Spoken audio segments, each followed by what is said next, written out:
Niin, kiitoksia, että olette kaikki saapunut tänne. Ja tosiaan, täällä on paljon uusia kasvoja. Ehkä olisi syytä meidän kaikkien esittäytyä vielä kerran.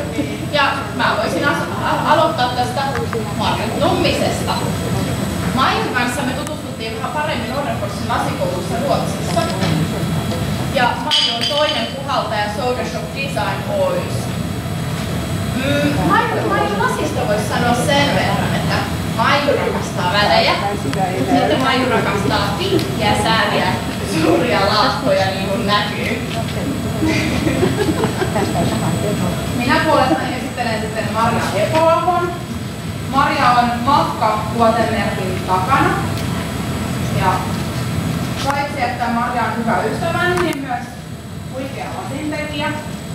Ja Marjan tuotannossa lasi hehkuu sen ominaisessa kirkkaudessa ja Marja ehdottomasti rikkoo omilla tuotteillansa ja esineillänsä käyttölasin ja taidelasin rajoja. Sitten meillä on mestarilasin puhaltaja Kari Alakoski, joka on pitkän linjan lasipuhaltaja, jonka pääpaino lasin tekemisessä on lasiveistokset, vaikeilla tekniikalla tehdyt lasiveistokset. Hän on myös toiminut meidän 3 opettajana Nuterran lasikoulussa, jossa meidän polkumestarin kohtasivat ekan kerran.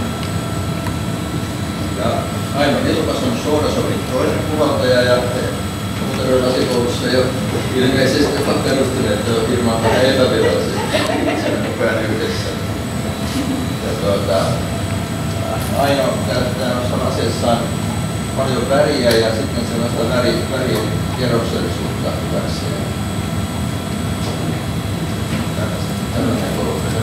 Tällainen porukka nimeltä on kaikki esittäjät, tulkaa tekemään tuttavuutta, jos ei vielä tunneta ja jutellaan illan aikana ja nauttikaa tästä illasta.